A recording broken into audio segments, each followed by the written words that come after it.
pasado nos visitó nuestro hermano Jaime Shell, que es siervo de Dios. Fue uno de los pastores de nuestra iglesia por muchos años.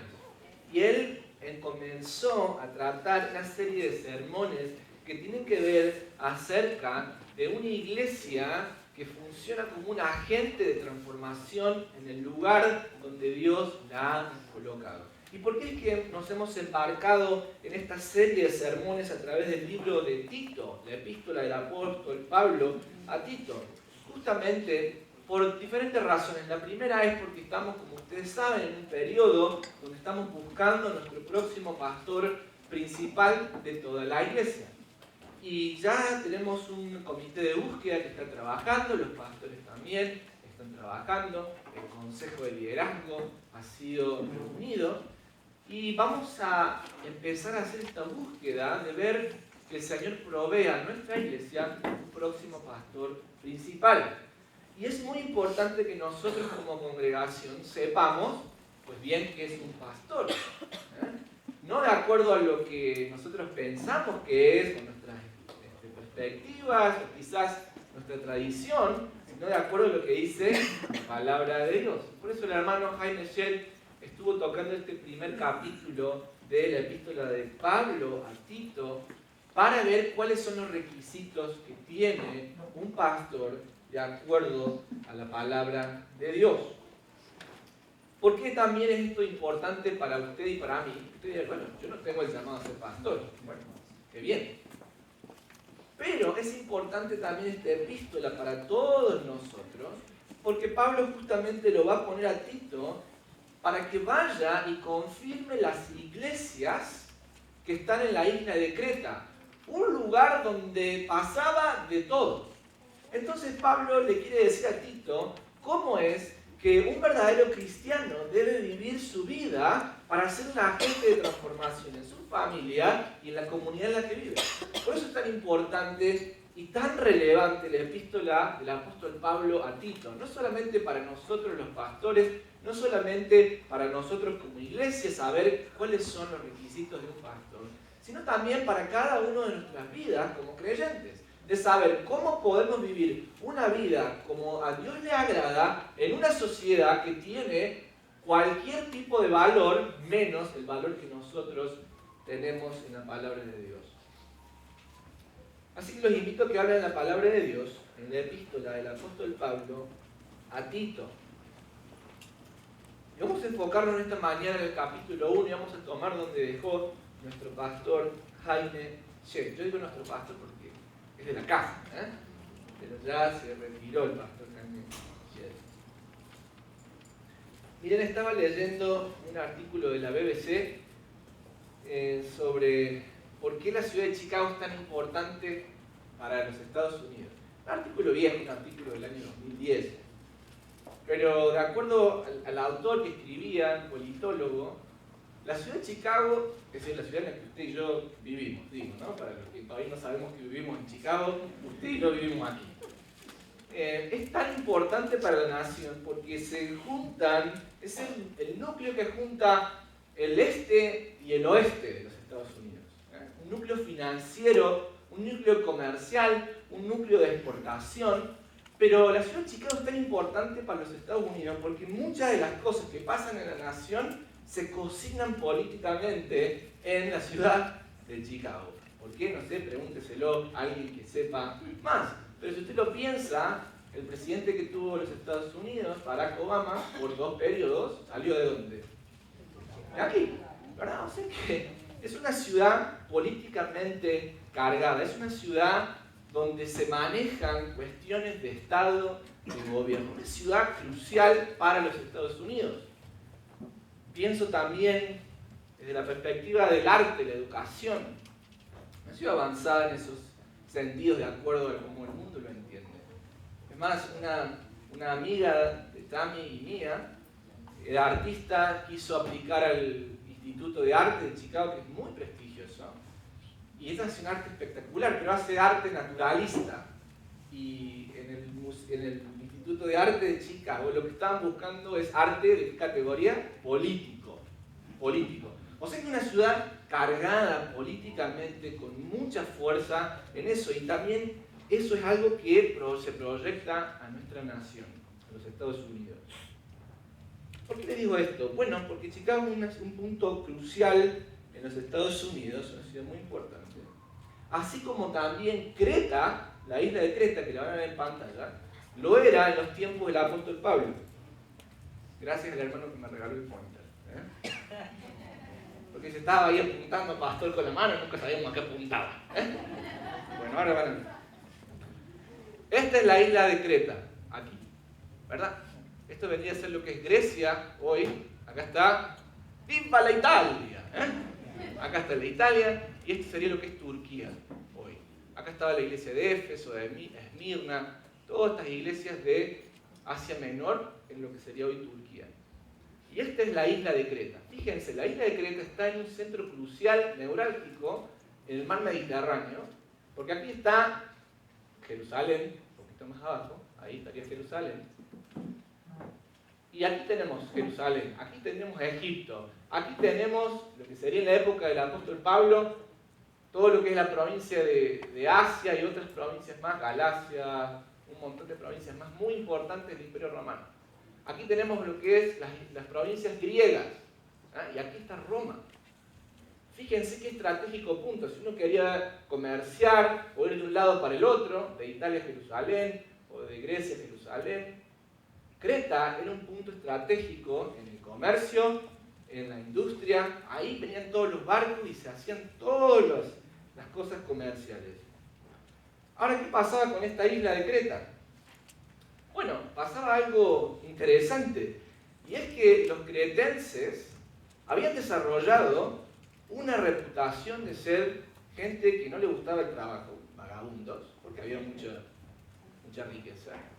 Eran vagabundos, eran mentirosos, porque estaban bien ávidos para el comercio, así que mentían de lo lindo. Y estaban acostumbrados también a vivir una vida licenciosa, no tenían un tipo de moral fija.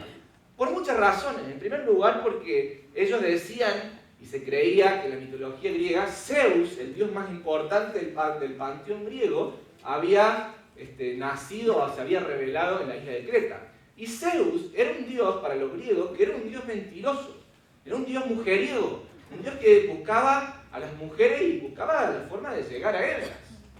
Entonces los cretenses se jactaban de que el cretense que más mujeres tenía y más relaciones sexuales tenía con las personas era mejor visto, porque era como su dios Zeus, ¿verdad?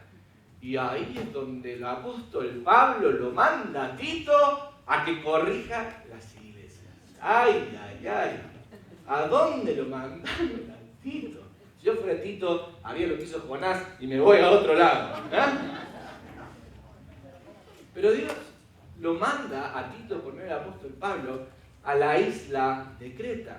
Y su misión tiene que ver con enseñar el verdadero evangelio, corregir a la iglesia y mostrar el poder de Dios en la transformación que Dios hace en su vida y en la mía, para que también la iglesia sea un agente de transformación social.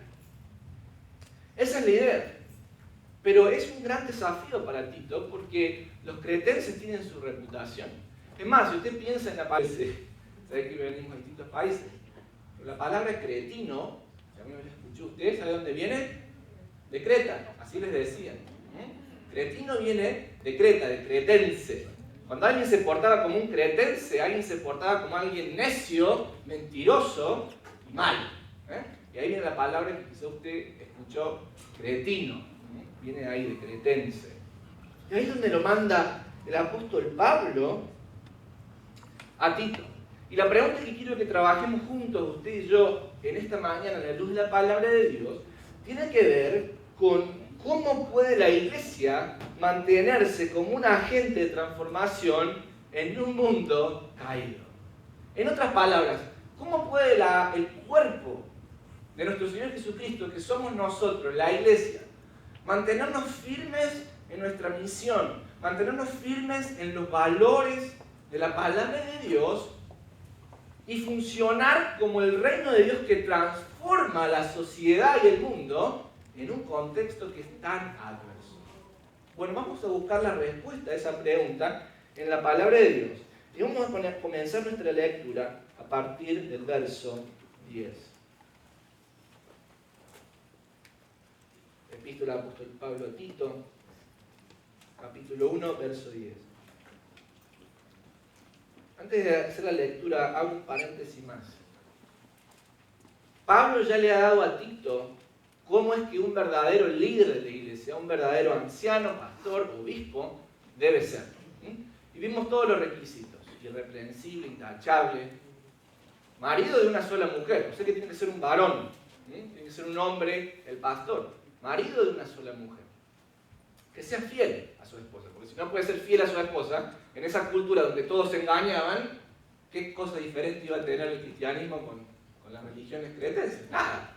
Entonces, ser fiel en esta cultura era un cambio radical contracultural. Y además provisto en la palabra de Dios. Que no sea arrogante, que no sea pendenciero, que no le guste pelearse, porque los cretenses se ponían a pelear por cualquier cosa. Que no sea mentiroso. Le está diciendo, así es como este líder se debe mantener. Y que se ate, que suscriba, que siempre esté guiado a las fieles enseñanzas de la palabra de Dios. Uno de los requisitos importantes que tiene que tener este líder. ¿Por qué? Porque estaban entrando a la iglesia otros líderes que no eran así. Y vamos a ver la denuncia que hace el apóstol Pablo aquí, en el versículo 10. Pues hay muchos rebeldes que participan en conversaciones inútiles y engañan a otros. Me refiero especialmente a los que insisten en que es necesario circuncidarse para ser salvo. Hay que callarlos, porque con su falsa enseñanza alejan a familias enteras de la verdad. Y solo lo hacen por dinero. Versículo 12. Incluso uno de sus propios hombres, un profeta de Creta, dijo acerca de ellos: todos los cretenses son mentirosos, animales crueles y glotones perezosos. Versículo 13. Es la verdad. Punto. ¿Cómo puede la iglesia mantenerse como un agente de transformación en un mundo caído? En primer lugar, identificando falsos maestros y sus falsas doctrinas. ¿Cómo es que nosotros como iglesia vamos a permanecer en el reino de Dios apuntando y pudiendo llevar el evangelio que transforma las vidas? ¿Saben cómo lo vamos a hacer? En primer lugar, cuando nosotros identificamos los falsos maestros y sus falsas enseñanzas. ¿No? Esto no me lo estoy inventando, lo acabamos de leer en el texto. Pues hay muchos rebeldes que participan en conversaciones inútiles, otras versiones dicen en conversaciones vacías, y engañan a otros. Lo que Pablo está viendo aquí es que hay un problema en la iglesia de Creta. Hay varias religiones dando vuelta y se están metiendo en la iglesia. Una de las más peligrosas son judíos que se han acercado al cristianismo, pero que ellos piensan que todavía la salvación que Dios puede darle a un ser humano depende de las obras que ellos hagan. Entonces empiezan a enseñar a la iglesia, bueno, si ustedes quieren ser salvos y tener una relación con Dios, tienen que hacer A, B, C, D, tienen que circuncidarse, tienen que guardar el sábado, tienen que hacer esto, tienen que hacer lo otro. Y era porque venían de un mal entendimiento de lo que Dios había puesto en su ley. Ya lo vamos a ver más adelante quiénes eran estas personas. Pero el punto está que estaban sustituyendo el mensaje de la cruz, la salvación por fe y la gracia de Dios por una serie de listas de cosas que usted y yo teníamos que hacer para ser salvos. Y el problema está que hacían esto engañando a la gente. Esto es lo que hace un falso maestro. Engañan, no dice la verdad. Y tiene una motivación. La motivación que ellos tenían era dinero. En esa época era muy común que los filósofos, maestros, itinerantes cobraran sus honorarios después que disertaban. Y lo que esta gente estaba haciendo era buscar el dinero de la iglesia. Ese era el motivo final. Así que yo creo que cuando nosotros nos preguntamos cómo podemos identificar falsos maestros y sus falsas doctrinas, este texto nos da 3 pistas.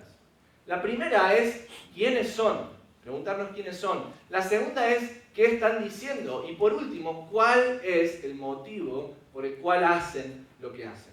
¿Quiénes son en este caso? Pablo nos dice que había muchos falsos maestros, pero principalmente de ese grupo había estos judíos que estaban acercándose al cristianismo, que querían desvirtuar, ¿qué? El mensaje de la cruz. Lo que ellos estaban predicando era un falso evangelio. Un falso evangelio. Y su motivación era hacer dinero. ¿Cómo podemos identificar, pastor, a un falso maestro? Bueno, los falsos maestros son rebeldes. Eso es lo que dice la palabra. Pues hay muchos rebeldes. La Reina Valera dice contumaces. Son rebeldes. ¿Qué significa? Que son personas, los falsos maestros, que no se pueden ajustar ni acatar a la autoridad de nadie.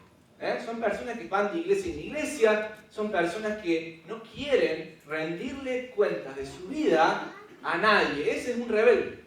Alguien que no se sujeta a la autoridad puesta por Dios. Y esta palabra rebelde que utiliza el apóstol Pablo está haciendo eco a un pasaje que está en Hebreos en el capítulo 2, en el verso 8, donde el autor dice que Dios sometió todas las cosas a los pies de Cristo. En definitiva, alguien rebelde no es alguien que está resistiendo solamente la autoridad humana, es alguien que va a resistir la autoridad de Cristo. ¿Por qué? Porque el apóstol Pablo le va a decir a otras iglesias, como a la iglesia de los Efesios, que Dios puso a Cristo como cabeza de su iglesia en todas las cosas. El mismo mensaje se lo repite los colosenses.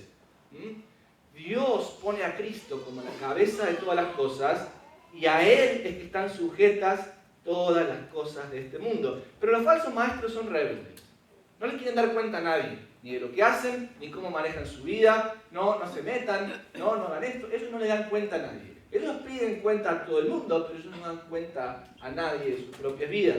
¿Cuál es otra característica que tienen los falsos maestros? Participan en conversaciones inútiles. Otra palabra es, tienen un mensaje vacío.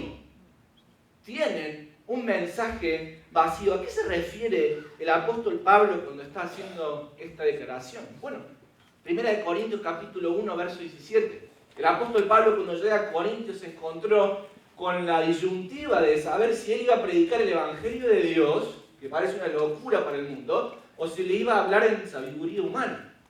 En otras palabras, para que lo entendamos todos, cada predicador se enfrenta con el desafío de decir, ¿voy a predicar lo que dice la Biblia y el mensaje del evangelio? ¿O voy a ir a predicarle a mi congregación alguna idea de autoayuda? Para que se sientan bien.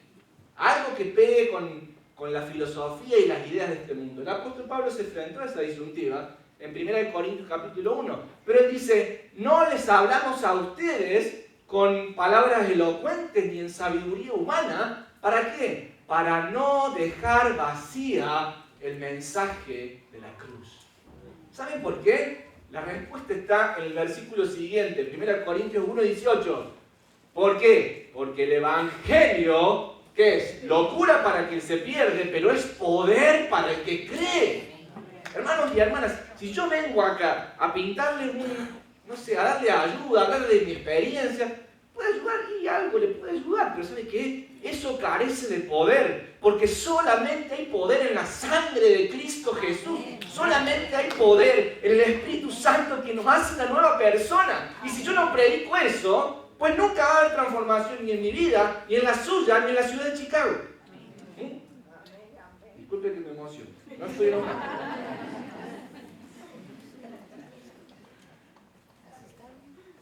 Gracias por su indulgencia. Participan en conversaciones inútiles. Ahora también hay un motivo. Ellos se engañan con el objetivo de obtener más dinero. Quieren enriquecerse. Estos cretenses lo que estaban haciendo era darle todas estas lindas palabras y filosofías que iban de acuerdo a lo que había en la época. ¿Pero por qué? Porque ellos en definitiva querían el dinero de la gente. Querían aprovecharse del dinero de la gente.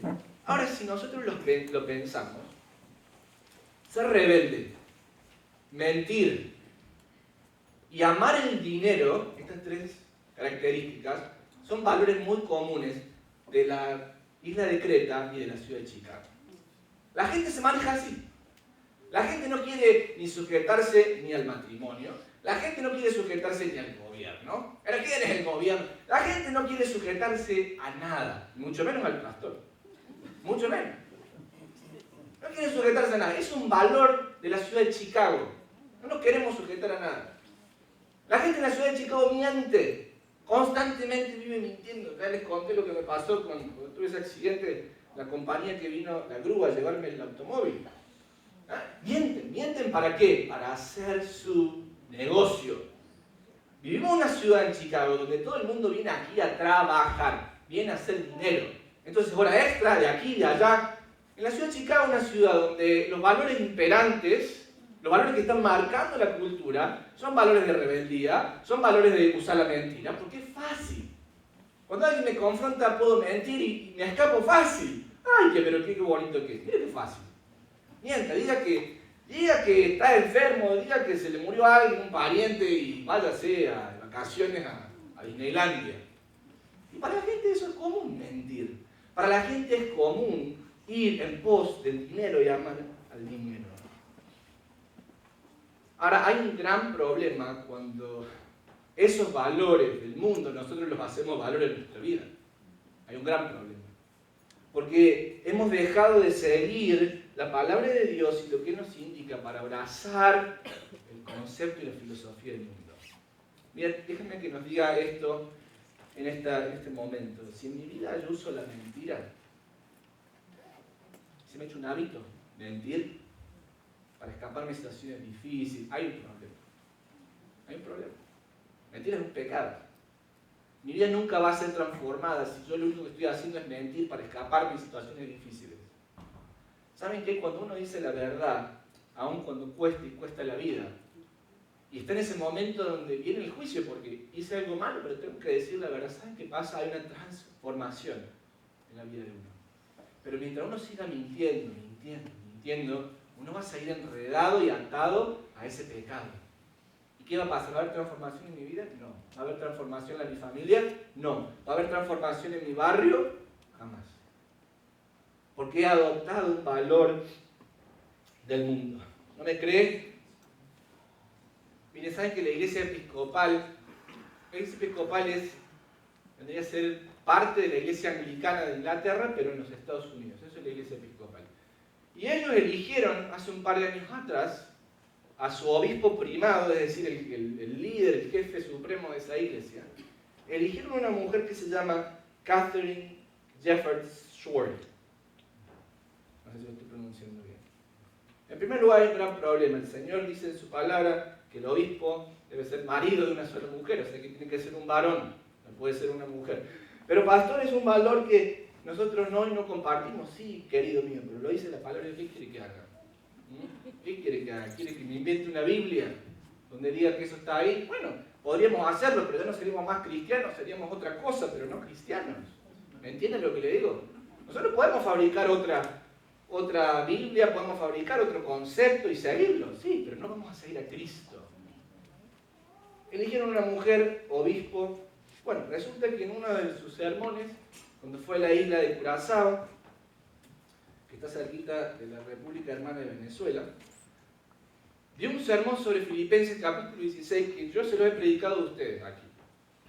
La historia de Pablo, cuando va a Filipos y predicando el Evangelio, viene una muchacha poseída por un demonio, que todo el tiempo lo estaba acosando a Pablo y Silas, hasta que un día Pablo se cansa y ¿qué le dice?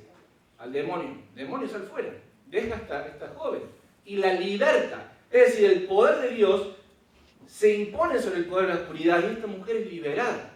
Ahora, cuando los dueños, los amos de esta mujer ven eso, se enojan. ¿Por qué? Porque estaban utilizando a esa joven, la estaban oprimiendo para hacer ganancias. La llevaban a las plazas para que lea el futuro, lea la suerte y así poder tener ganancias ellos. Cuando vieron que Pablo la libertad, dijeron, se nos acabó el negocio. Pero está ahí en Hechos 16, después lo buscan. ¿Y qué pasó? Fueron las autoridades y le dijeron, estos hombres están trastornando todo.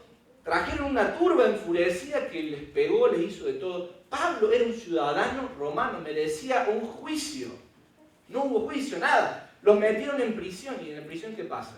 Pablo se encuentra con el carcelero de Filipo. Dios abre las puertas de esa cárcel y Pablo tiene la oportunidad de compartir el evangelio con el carcelero de Filipo. El carcelero se convierte al Señor y al final vienen las autoridades a pedirle perdón a Pablo por lo que habían hecho. Y Dios los libera grandemente. Esa es la historia que está en la Biblia. Ahora esta mujer, Catherine, la ex obispa primada de la iglesia episcopal, en su discurso y en su mensaje a la isla de Curazao, lo que ella dijo, porque es feminista, es decir, en realidad, Pablo estaba un poco molesto porque había algo diferente que Dios había puesto. Miren, déjenme que se lo diga en sus palabras. Pablo se molesta porque alguien, es decir, la chica que venía a él, lo puso en su lugar. Pablo responde privando a la muchacha de su sensibilidad espiritual. A ver, un segundito. ¡La muchacha está endemoniada! ¿Qué sensibilidad espiritual me habla? No, en realidad Pablo, como vio que algo diferente, eso le molestó, porque a Pablo lo diferente no lo podía tolerar. Y la privó a esta joven de su sensibilidad espiritual. Pablo no puede aceptar, en palabras de este obispo, Pablo no puede aceptar algo que él no va a ver como bello o santo, así que trata de destruirlo. O sea, aquí el villano es Pablo. El villano es Pablo. Pablo quiere destruir algo que él no entiende, algo que él no trata como santo, bello, porque ella dice, Pablo viene de una estructura patriarcal. Acá es el patriarcado que está cayendo. Cuando cae en la prisión, el caer en prisión es justamente el lugar en el que él mismo se puso por haber hecho mal las cosas. ¿Cómo? Es el lugar en el que él se puso a sí mismo al rehusar reconocer que esta mujer que estaba poseída, ella también comparte en la naturaleza de Dios tanto como él y quizás mucho más. A ver, estamos hablando de la cabeza de la iglesia episcopal de los Estados Unidos, que toma un pasaje en la Biblia donde evidentemente está la redención de Dios, la libertad de Dios a esta joven de ese espíritu maligno y de la gente que la oprimía. Se le acabó el negocio. Pero esta mujer, leyendo la palabra a través de los lentes del feminismo, lo que está diciendo es, en realidad el villano es Pablo. En realidad él fue preso porque él se negaba a aceptar lo diferente, lo distinto. Yo les digo esto, iglesia. Nosotros tenemos que seguir la palabra de Dios y tener cuidado, porque si no vamos a llegar al punto donde, bueno, yo me voy a bajar acá y le vamos a dar lugar al diablo, que venga el diablo también a exponer su punto de vista. ¿Me entienden hasta dónde puede llegar la locura? Que lleguemos al punto de tergiversar, tratar de cambiar la palabra de Dios. Por eso, ¿cómo es que la iglesia va a mantenerse como un agente transformador? No nos vamos a mantener como un agente transformador en el mundo si nosotros queremos ser como el mundo. Bueno, ahora que está de moda el feminismo, nos hagamos todos feministas de tercera ola y leamos la escritura así. No. Nosotros vamos a mantenernos como agente transformador en cuanto sigamos predicando el mismo evangelio que nunca cambia. Esa es la respuesta. Y tenemos que identificar a esos falsos maestros y sus falsas enseñanzas. Ahora, ¿qué tiene que ver esto conmigo? Pero mucho que ver.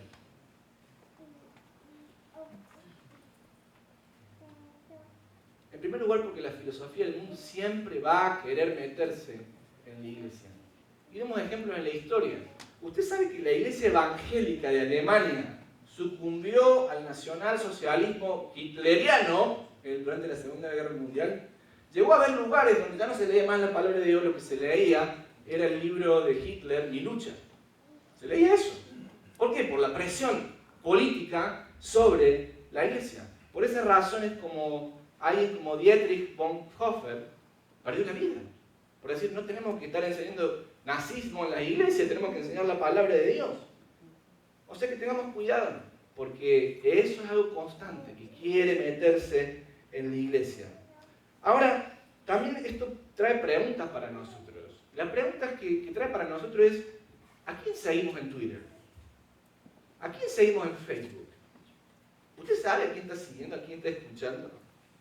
Bueno, pastor, pero está en YouTube. Sí, pero porque está en YouTube no significa que sea verdad. ¿Me entiende lo que le digo? ¿A quién sigue? Cuidado con Joel Osteen. Cuidado con el profeta Maldonado. Cuidado con Joyce Meyer. Pastor, usted no dice la palabra que tengo que identificar quiénes son y qué dicen. Le estoy advirtiendo, no lo sigan. Cuidado. Cuidado con esta gente que ha vaciado el mensaje de Cristo y lo ha puesto con otras cosas. Cuidado. ¿A quién seguimos en Twitter? ¿A quién seguimos en Facebook? ¿Cuál es el criterio que está en tu vida y en mi vida para determinar qué es verdad y qué no? ¿Son tus sentimientos? Ay, pero esto me hizo sentir también, debe ser verdad.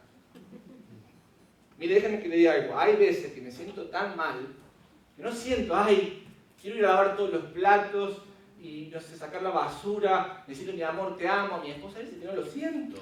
La mayoría de las veces no lo siento. ¿Ah? Pero si yo me dejo guiar por mis sentimientos, entonces me tengo que divorciar todos los días. Porque no quiero hacerlo. Pero tengo a la patrona que dice que hay que hacerlo. Mi pobre esposa trabaja mucho más que yo en la casa. ¿Cuál es la vara que está en tu vida y en mi vida para medir que es verdad o que no? ¿Tus sentimientos? ¿Un predicador? ¿O es la palabra de Dios? ¿O es la palabra de Dios? Es que no la leo, pastor. Bueno, sí, empecemos a leerla entonces juntos. Empecemos a leerla juntos para que tú sepas cómo medir qué está corrido, qué está mal de lo que está bien. De lo que está bien.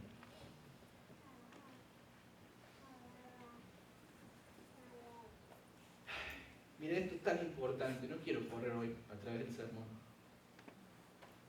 Jesús mismo dijo en Juan el capítulo 10, en el verso 1, de cierto les digo, el que no entra por la puerta en el redil de las ovejas, eso es la puerta, sino que sube por otra parte, mira lo que dice Jesús, ese es ladrón y salteador, mas el que entra por la puerta, el pastor de las ovejas es.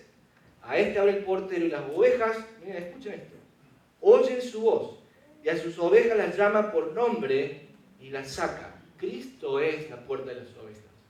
Cristo. ¿Y sabes qué? Cristo te llama por tu nombre. Cuando estás mal, cuando estás triste, cuando pecaste, cuando caíste, Él te llama por tu nombre. Ninguno de esos falsos maestros y grandes evangelistas de la televisión te conoce. Ellos no saben ni quién sos, no saben ni quién eres. Lo que sí saben es que quieren tu dinero. Pero Cristo te conoce por nombre y te llama.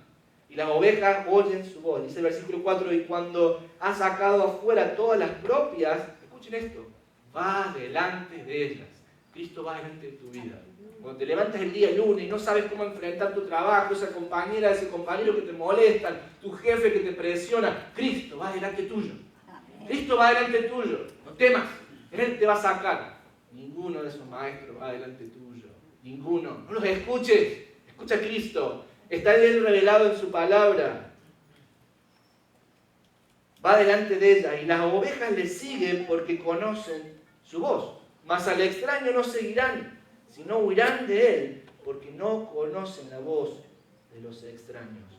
Dijo Jesús en el versículo 9, yo soy la puerta, el que por mí entrare será salvo, y entrará y saldrá y hallará pasto. No solamente vamos a tener la salvación en Cristo, sino que Él nos provee de seguridad, de paz y de provisión. No lo busquemos en otro lado, no lo busquemos en el dinero, no lo busquemos mintiendo. Busquemos a Cristo, Él es el único que puede darnos esto. ¿Saben por qué? Porque el versículo 10 aclara, Jesús dice, el ladrón no viene sino para hurtar, matar y destruir. Pero yo he venido para que tengan vida y para que la tengan en abundancia. Escuchen bien, congregación, lo que Jesús dice. Jesús dice, yo soy el buen pastor. El buen pastor su vida da por las ovejas. No siga a otros maestros. Sí, pero es que tal predicador dice, no lo siga, usted siga a Cristo. Usted siga su palabra, lo que Él ha revelado en su palabra. ¿Cómo nos vamos a mantener como una iglesia relevante, como un agente de transformación de la sociedad, cuando identificamos a los falsos maestros y sus falsas enseñanzas? Cuidado que Jesús está diciendo, el que no entra por mi puerta es un ladrón y un salteador. Ay, pastor, pero Es muy fuerte, ¿sí? Pero no lo digo yo, lo dice él. Arréglesela con Jesús, él lo dijo. Es un ladrón y un salteador. Y me llama poderosamente la atención que dice, las ovejas que son de Jesús escuchan la voz de Jesús y le siguen. Usted y yo tenemos que preguntar, ¿soy yo una oveja de Jesús? Ay, pastor, pues, puede que usted no sea una oveja del redil. ¿Por qué? Porque Jesús dice, mis ovejas oyen mi voz y me siguen. Significa que si usted y yo no estamos siguiendo la voz de Jesús, nos tenemos que preguntar si somos ovejas de su redil.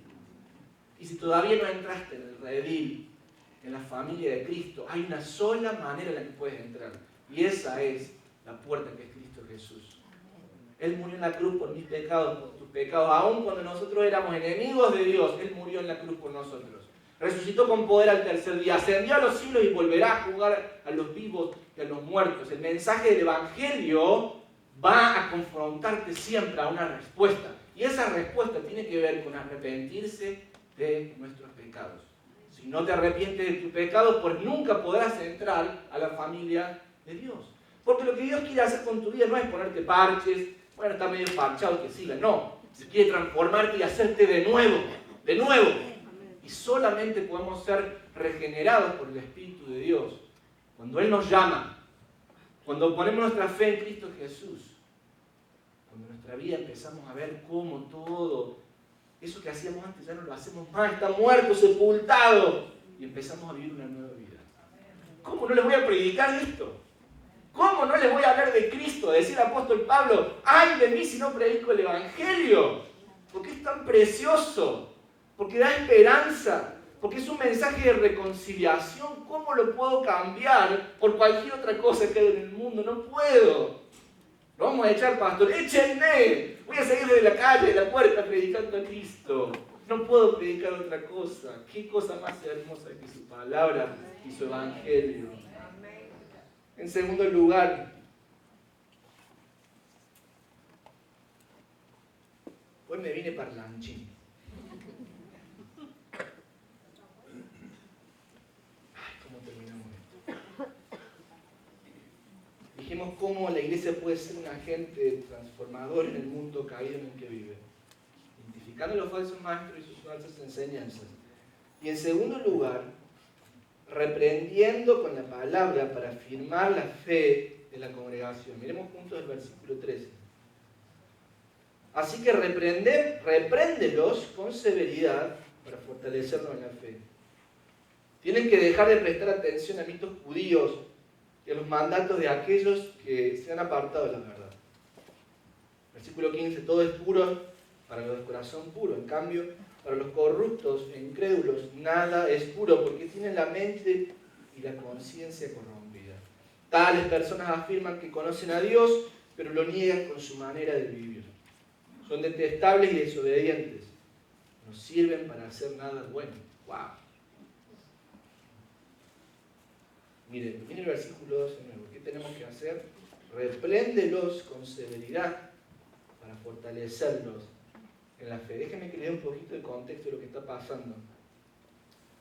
Aquí Pablo está hablando de estos, mayormente de estos judíos que se habían acercado al cristianismo y que estaban enseñando que para que uno pueda ser justificado delante de Dios tenía que seguir y hacer ciertos ritos.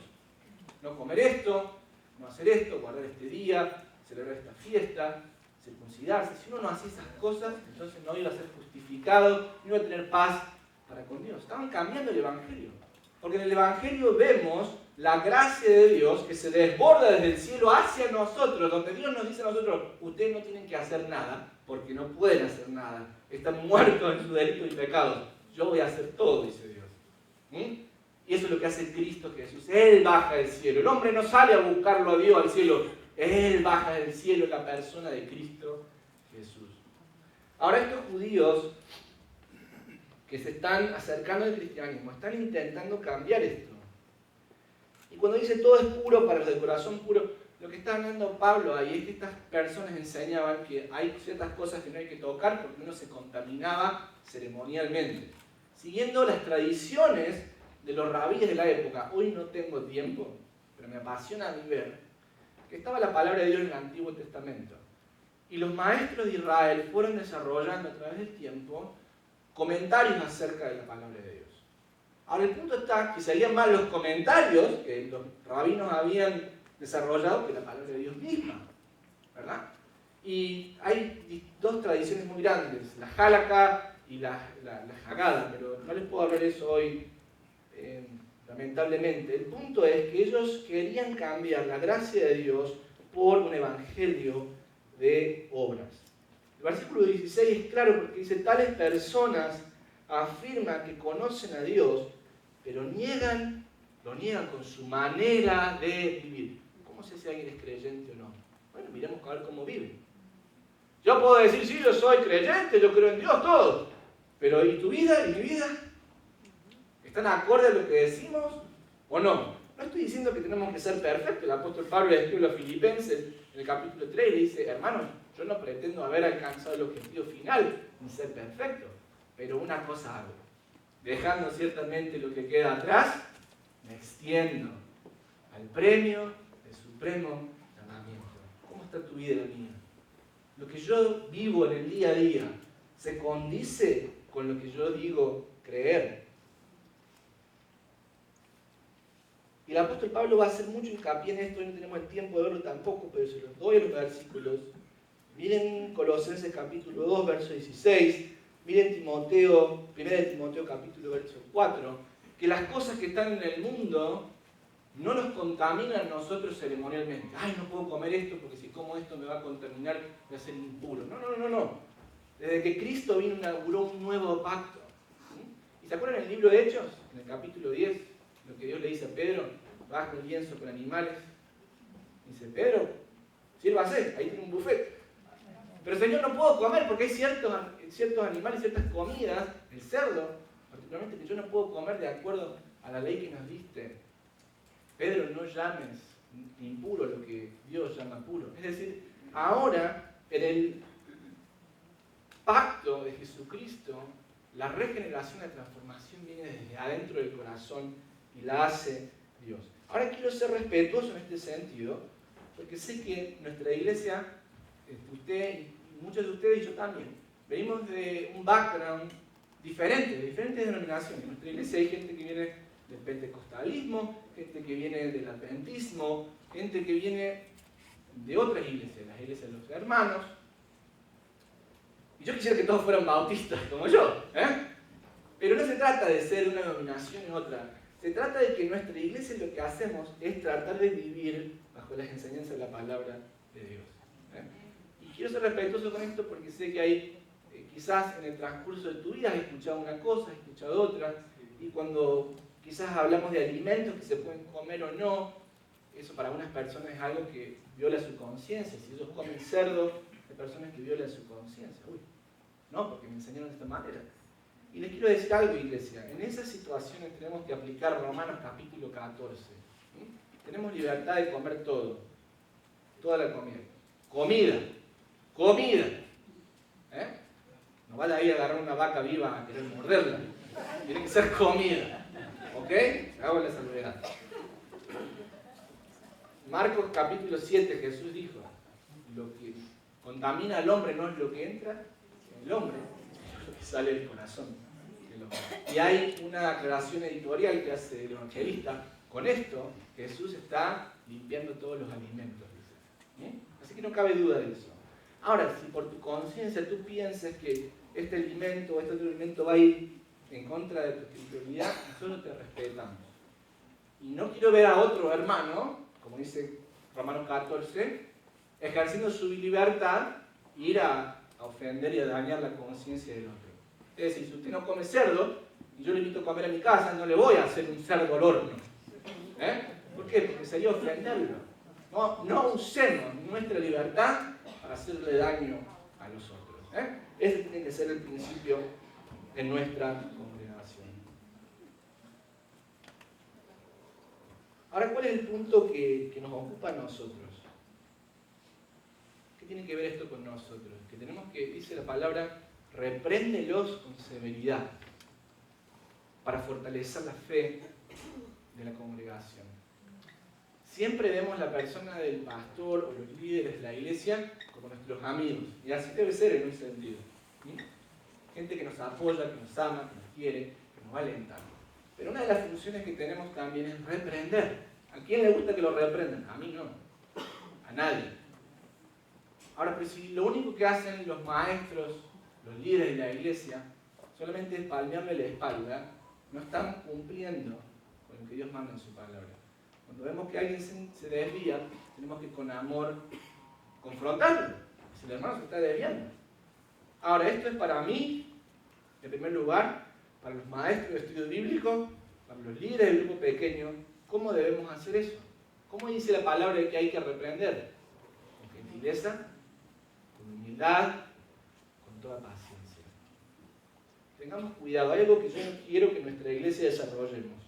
No quiero que desarrollemos este sentido de, ay, nosotros somos los mejores, tenemos todo el conocimiento de Dios, lo que el pastor Leandro dice es la ley. No. Esta es la ley de Dios. Aquí está la ley de Dios. Entonces, cuidado los maestros de estudio bíblico cuando están tocando un tema y entonces de pronto se empiezan a reír de otra denominación, se empiezan a burlar, ay, ¿cómo pueden creer eso? Bien, qué inocentes que son. Eso no, así no hay que reprender. Así no hay que hacerlo. La palabra de Dios nos dice claro en 2 Timoteo 2:24. Reprende, ¿cómo? Con gentileza, con paciencia, con amor, sufriendo. Así es como tenemos que hacerlo. Por eso, ¿tenemos que reprender y corregir? Sí, pero también tenemos que ver cómo lo hacemos. ¿Cómo lo hacemos? A veces lo hacemos sin amor. A veces lo hacemos para reírnos del otro. Y ciertamente esa no es la reprensión que Dios está mostrando en su palabra.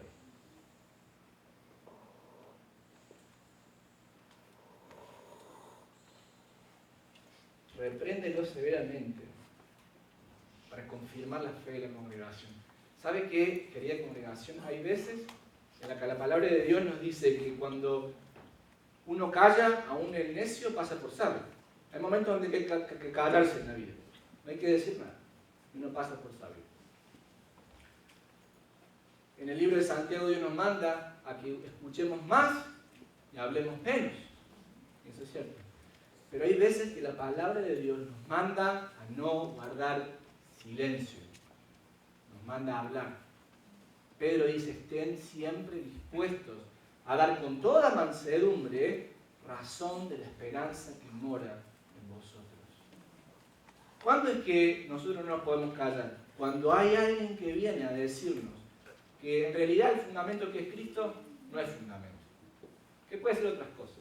Que en realidad nuestra vida no vivimos para glorificar a Dios, sino que vivimos para ser felices. Cuando nosotros escuchamos esas cosas, no nos podemos quedar callados. ¿Por qué digo esto? Porque bien lo dijeron los apóstoles en el libro de Hechos, en el capítulo 4, cuando los apresaron, les dijeron, no queremos que hablen más de Jesús. Ellos le dijeron, miren, ustedes saben que principalmente nosotros tenemos que obedecer a Dios antes que a los hombres. ¿Saben por qué? Porque no podemos dejar de decir ni contar lo que hemos visto y oído. Ahora, ¿sabes qué? En tu vida y en la mía, cuando nos olvidamos de lo que Dios hizo en tu vida y en la mía, nos callamos. ¿Y qué voy a contar? Si ni siquiera estoy pensando en lo que Dios hizo por mí. Pero mientras más me medito en la palabra de Dios, mientras más ahondo en el evangelio de la palabra de Dios, más quiero contar lo que he visto y oído de lo que Dios ha hecho en mi vida. Amén.